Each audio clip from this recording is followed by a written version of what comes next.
When we started Limelight just a few years ago, literally just a few years ago, we didn't know if this was going to work, but we believed in our heart of hearts that our compass was sending us in the right direction.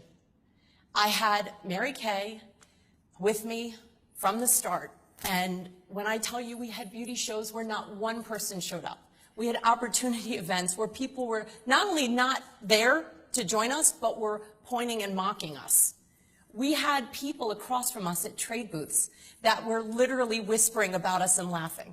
These are challenges we had, but we had perspective. And that's what you have to have as an entrepreneur, and that is what you have to have as a leader. And so we kept going. We absolutely kept going.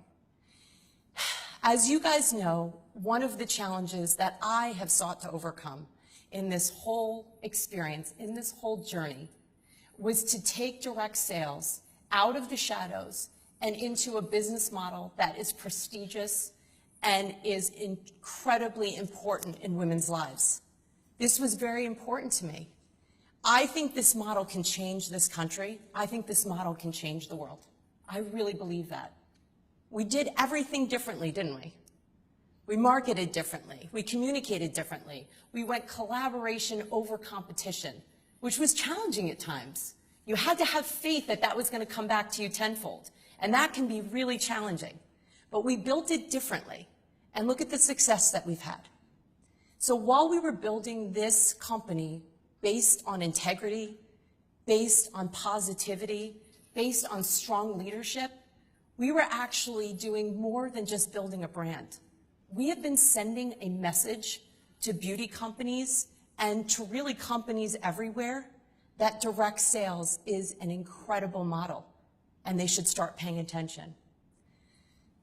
Today, I am very proud to say there is a company that paid attention, and they are going to partner with us.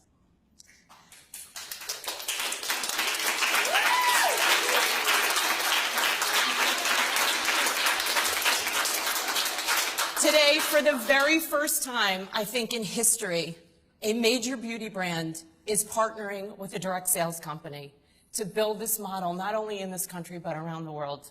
You did it, girls.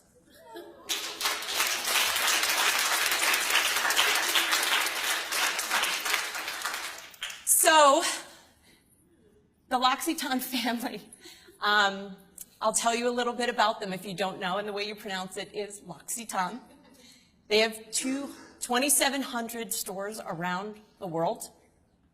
They are a billion-dollar brand, and they are all about using natural ingredients and spreading goodwill all over. They are an incredible brand with incredible integrity. Keep in mind, L'Occitane only has 4 brands. So this is not like most conglomerate brands that have 60, 75, 160 brands.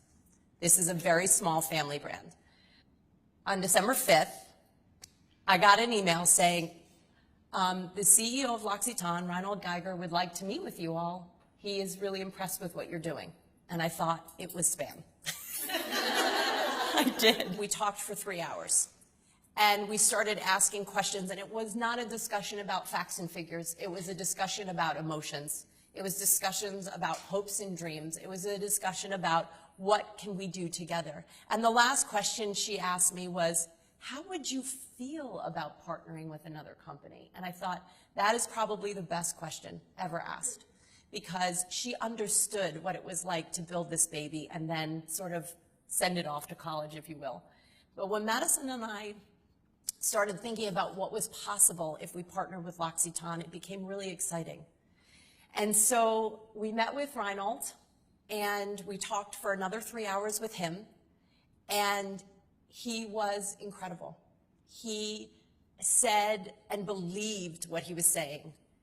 Everything that I say to you guys about empowerment, about building entrepreneurs, about making things, you know, so different, building something that is entirely new and incredible. And at the end of the meeting, we knew we had a really great partnership with someone that we wanted to explore. What he didn't do was dictate. What he did do was extend resources. So since the last couple of months, L'Occitane has actually been helping us with logistics and building infrastructure to make our operations even stronger. In the US, he wants us to keep doing what we're doing. So when we partner in the US, they are a minority shareholder. That's what they wanted. Outside of the US, that's where things are really going to start happening with L'Occitane. They are tapping into their warehouses, their fulfillment facilities, their manufacturing facilities, all their offices that they have globally. They are in like 7 different countries, strong infrastructure that we can go into sort of right away. So last week, Madison and I met with people who are the Fast Up team, and they are working on bringing Limelight into multiple countries over the next couple of years.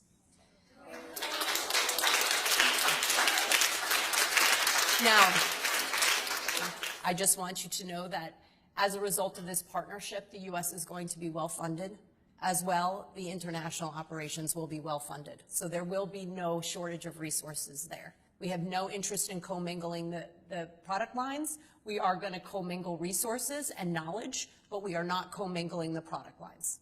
They want to share everything that they've done and grown and learned about their research with us to get it out there. What this changes for them is being able to say that they were part of something that literally made history today. Limelight has never done anything the same as anyone else, correct? Correct. Okay. This is totally in line with that. We are not doing this at all the same as anyone else.